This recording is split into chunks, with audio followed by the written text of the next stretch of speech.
Hi everyone, Nigel with you, Nigel's Modelling Bench. Welcome back to the channel. If you're new to the channel, please hit that subscribe, and if you're not new, then welcome back.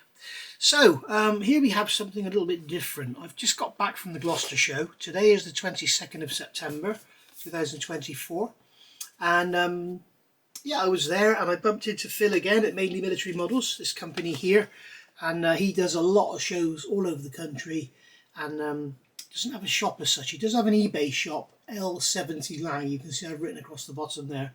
But yeah, you can contact him on those contact details there. But yeah, look on eBay, you'll see some great bargains. But yeah, Phil Mitchell, lovely guy, mainly military models. And as I say, you'll see him at all shows. And if you are going to shows, he takes cash, checks, PayPal, and he does credit cards as well. So that's his company there. And on his stand, he had this model, which I duly bought. I thought it'd be something different for the channel. I don't think I've ever done any sci-fi, have I, before? So I thought I'd get this one. So this is from Meng, Meng, whatever you call them. Minge, I don't know.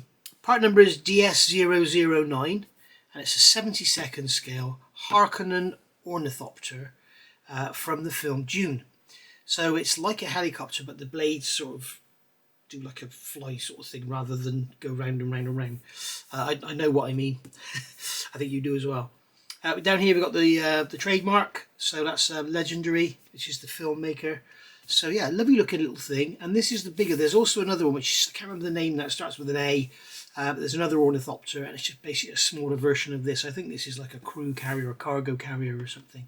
It's a very weird looking thing. We can see here on the side of the box we've got the CAD images of the model. You'll see this box is slightly tatty. This one was a little bit tatty, so I thought I'll take that one because he can keep his nice ones then. Because some customers are very fussy about tatty boxes and stuff, aren't they? So you can see we've got some CAD images here, which I'd rather have pictures of the rear model, as you know. But we've got a cockpit contains 4 crew member figures, so we've got 4 members there. We've got the fuselage houses linkage mechanisms that can independently make each pair of wings flap up and down on both sides. That's interesting. The kit includes 2 sets of interchangeable landing gear systems to replicate landing and flight modes. So obviously when it's landed it goes up. The wings can unfold, fold and rotate. It's interesting. The model accuracy replicates the external appearance of the Harkonnen Ornithopter in the movie. So there we go. You can see it there from the back with this funny tail looking thing. There's the front. So very nice indeed. End of the box, as usual, is just sort of an artwork, and we can see here we've got some information about it. Here you can have a pause and have a read of that should you want to, and then also we've got here you can see the model comes with a display stand, which is very, very nice. So I thought I'd get this. It only came out in, I think it was June this year. This came out. I did a little bit of history search, and yeah, it does look very nice. I had a quick flick through the box while I was there, but yeah, very nice indeed. Typical beautiful Meng packaging. So we've got this this form here where you can actually enter competitions every month and send your photographs into Meng, whatever they are. So we've got first bag here. We've got those soft bags. They're stapled, yuck, which I hate. But we've got the blades in there, if you call them that. Another couple of sprues there. These harder bags. So they, again, Meng always use these different types of bags, don't they? So I've got a really deep box of sprues here, so we'll get all those out of the way over there. We've got some clear parts there which are beautifully packaged. We've got the stand in that lovely sand colour. That's very nice. We've got a tiny little decal sheet there. We've just got a couple of small decals on there. And then we have our main fuselage halves by the look of it, and there's the canopy framing. So here we have the manual. So let's have a look in there, as we always do. Are we getting done in by the light? Let's try it without the light. So typical sort of Meng thing with a nice colour front on it. We'll have some sort of health and safety stuff on here, and about using knives and glue and all this, that and the other. We've got all the same sort of thing down here, and then here we have caution. This is health and safety as well. And then here we've got injection gate and sprue puller cleaning. Remove parts, injection gate and sprue puller cleaning. I don't know by sprue puller. So this is telling us how to remove parts from the sprue. Okay. I think what they mean with sprue puller, I think they mean ejection pins. That's what we're talking about there. Okay, tools recommended: some side cutters, some tweezers and a knife, which I'm sure all of you have had if you're key modelers. And we've only got, I think it was in here, or was it at the back? It's at the back. The colour callouts, all they've got is 3 paints: matte black, flesh and sand yellow. So we've got that in Meng and Aquavision. So I mean, flat blacks, flesh and sand yellow is, you know, whatever paint you want, you don't have to use theirs. So here we're starting off with what looks like the cockpit 4. We've got some control columns going in there. It looks like some sort of instrument panel. 4 seats with their bases and everything. The pink is showing where the glue is, and then they're showing how to paint the figures. So we've got our figures there. They've got a nice positive location into the seat and everything. So they're just going to be in black seats and a flesh coloured head, and bold heads like me look as well. So we've got 4 figures there that look identical, on 4 seats that look identical. And then here we've got, what's this here? Very difficult for me to see because you can see it, I've got reflection. It's very weird, I say this all the time. So we've got this assembly going in here, and then we're going to snap those bits in. I'm assuming KA means snap. And then we're doing the same again. And this looks like this is going to be the hinge point. Yes. So we've got these gears inside here. You can see these are the 2 parts, C14, C15, C17, C16. We've got these gears inside here that are going to make the wings move. And then we're going back to the cockpit, fitting the floor into the actual fuselage side. We've got this ramp going in there. I'm guessing we're not going to glue that. Just a thought, I mean, I don't know. And then we've got this tail piece going in here. It's looking like we do glue it because it looks like where they show the pink is where the glue is. And then we've got these pieces here going in. I'm assuming this is a bit confusing because if they're going to move, you're definitely not going to glue these pins. So why are they showing those as coloured pink? But they're also showing the assembly points, which you would glue as coloured pink. I didn't see anything in any legends or anything, did you? So, and they've got, I mean, surely you're going to glue these together. Maybe it's a snap together kit. I don't know. We shall see. Do they tell us which glues to use at the front? They talk about glues here, don't they? Knives, glue and paint may be used during the assembly process. So, we shall see.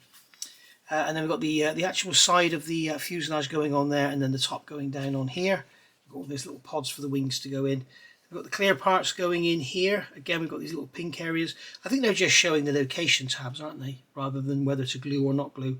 It doesn't seem there's any symbols for not gluing, so I'm guessing it's all just going to snap together. We shall see. And then we've got that clear canopy going on there over our figures, which will all be beautifully painted. Then we've got this is the bottom, this is the base. So we've got polycaps going in here. This is probably for the interchangeable undercarriage. And we've got some sort of laser gun or cannon or something going on there. Same on the sides. Same on here. More armament. This is some ducting by the look of it. And then more greeblies and bits and pieces. We've got a big laser gun or whatever it is going on the top there. So we're on the bottom, sorry. And then we've got some landing gear. Is this landing gear? Not sure what that is. I don't know the subject. I haven't seen the film. I'm sure some of you have. Please let me know in the comments. Is it any good? So these bits and pieces here. So this is for that tail piece. And then we've got some railings going in the sides there. We've got that going underneath. That's going on the top, sorry. Whatever that is. It's great knowing your subject, isn't it? The notch in the part should be facing up. So make sure you get that the right way around. We're going to snap those ends into those blades. There we go. We can push those blades in. The notch in the part should be facing down, so facing up, facing down. So we can move our blades, we can move them out 90 degrees, or we can fold them back. So Wendy would have liked that one, wouldn't she, with the folded wings? And then we've got landing gear deployed. So this is the landing gear. I'm assuming this is going to be in the deployed in flight.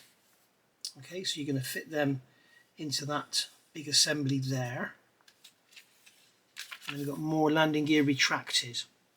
So this is probably in flight and that's landed then. So it does have retractable landing gear. There we go. There's all the retracted landing gear going together. You can see this is going to go underneath. So we've got 1, 2, 3. Attach in numerical order. So 1, 2, 3. It looks like it could well be a snap together kit because it didn't say to not glue that, did it? So we've got optional parts. So this is going to be with it retracted, and this is with it extended. So retracted and deployed, they're calling it. And it's going on those poly caps, so you can just take it out and swap it over as you wish. So if you're going to do this for a little one to play with, that should be fine. J3 can be stored at different angles, so that part there can go in, looks like it's on a sort of spline sort of thing. Those two parts there are going to go together, and then that is going to go up into the bottom of the model there. So there we are. I'll have to have a read of these instructions and see if it's designed to be a snap together or if it's actually a glue together. Let me have a quick look at it and I'll come back. Alright, it's very strange because on the box it says glue and paint not included. But nowhere in here that I can see, after a quick browse, does it say that, you know, you should glue or not glue. There's no symbols for not gluing or whatever. We'll go back to the back of the instructions. So there we are. So we've got our stand going together there. We've got our sprue callouts here. There's nothing mentioned here. And then we've got our painting diagram. So you can see here this is going to be all painted. So we've got one decal going in the side there. So they're telling us to paint it matte black. It looks here they've got like a German grey colour. I guess if they'd done it black, you wouldn't be able to see anything, would you? But I'd imagine just give it a coat of black and then do some dry brushing and stuff and some brown oils and that. Make it look quite realistic, as it were, if it can ever look realistic, because it's hardly real, is it? So let's have a look at the model kit itself. So we'll start with this. Well, in fact, we'll start with the stand. We'll get that out of the way. So I don't need to get this out of the bag. You can see it's lovely moulded sand coloured stand. So that's all going to go together. And you can see we have like some flats on there, so you can position that stand so you can have the model where you want it. And you've got the base there with a couple of poly caps. So I'm not quite sure what the poly caps are for, but they may well be for those undercarriage. Don't know. So here, clear parts. Let's have a look at these. So these are stapled bags. I'm going to be building this, so in fact I might even do this after the gannet because it's going to be a really quick build.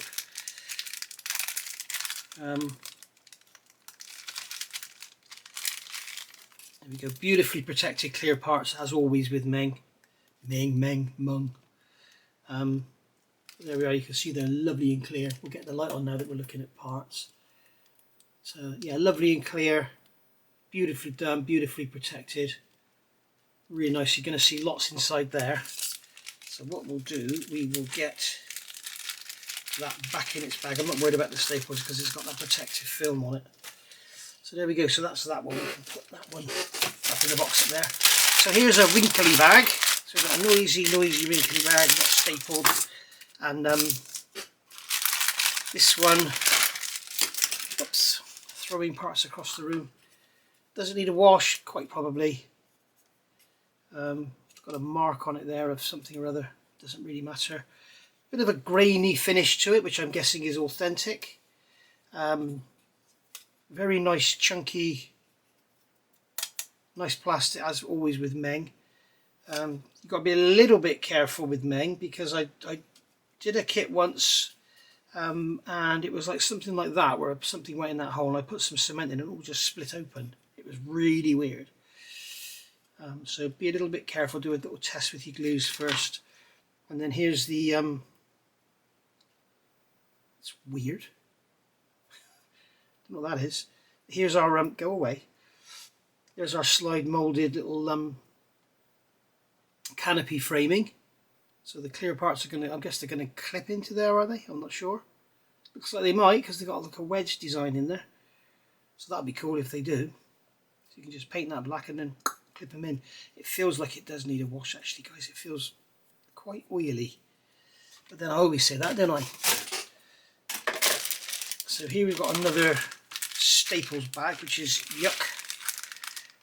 Oh dear. Why must manufacturers use staples? Please stop it. So we've got two sprues in here, both identical. They are both sprue G. So we'll put one aside and have a look at this one. So these are our blades. And as you can see, they've got some really crisp, sharp detail on them. Really nice and crisp.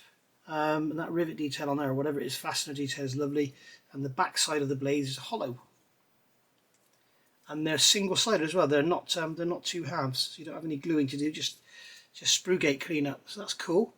And then here we've got the pivots. So these are going to clip onto the end of there. And here we've got the surrounds for these drive assemblies. We've got our laser gun or whatever it is there. That's in two halves, so that's going to require some cleanup. But, I think from memory it goes underneath, so that shouldn't be too much of a trouble. And then here we have another bag with one sprue, which is cool. It's not so good for the environment, but it's great for the protection of our model kits, guys, isn't it? Oh, come on. Can't even cut a bloody bag open, let alone make a model. So here we have some little detail parts. This is sprue F, not that it matters. We've got some lovely texturing on there on that heat shielding, whatever it is.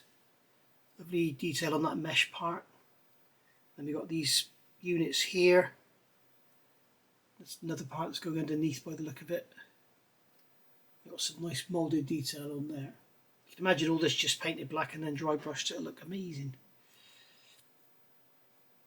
That's some sort of laser gun there look type thing, like you get on the top of a Millennium Falcon, but it's got they're slide moulded, so you've got the nice hollow barrels on there, which is a nice touch. So yeah, have a look at those, have a look around there. Very nice indeed.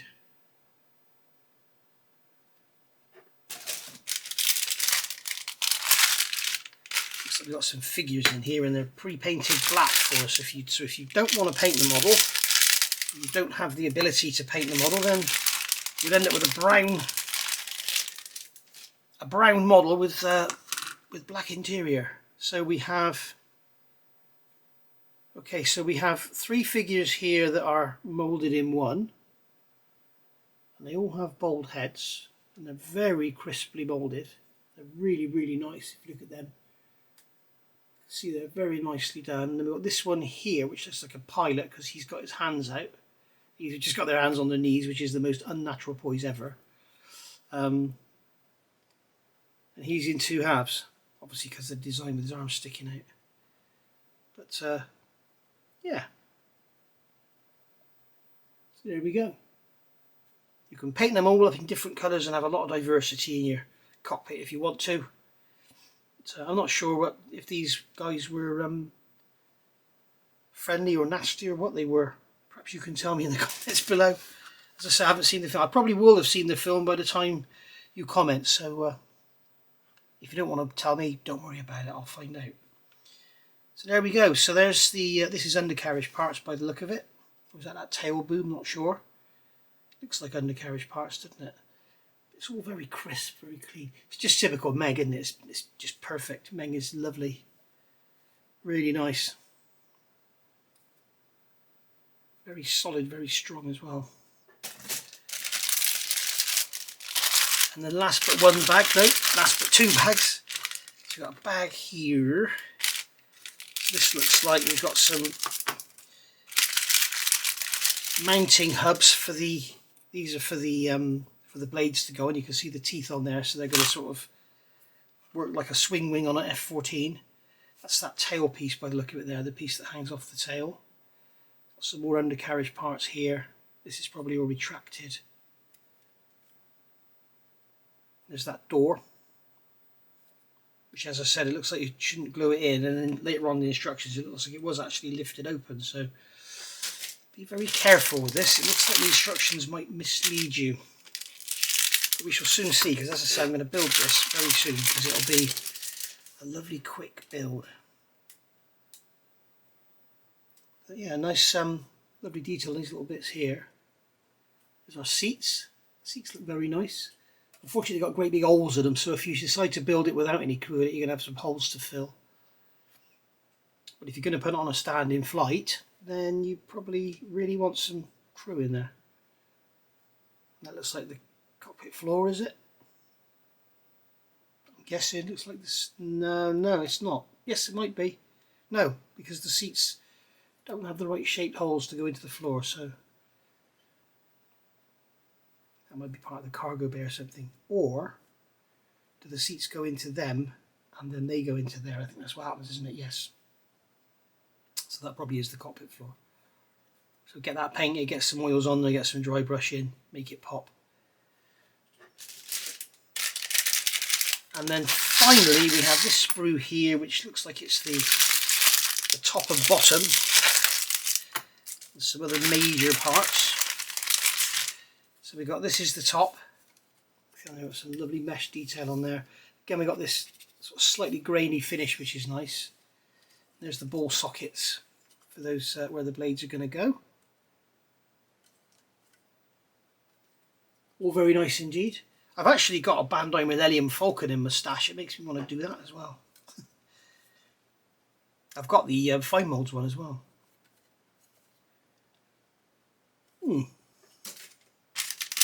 And then finally, guys, there's this little sprue here. No, this is the cockpit floor. So what was that back there? It looked very similar, didn't it?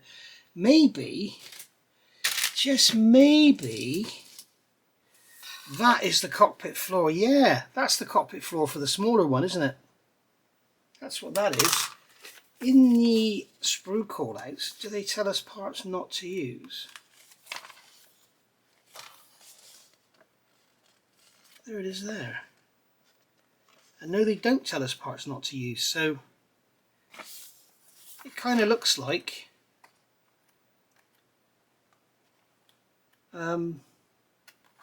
looking back here, there was a floor that went in behind, wasn't there? Yeah, it's not that, look.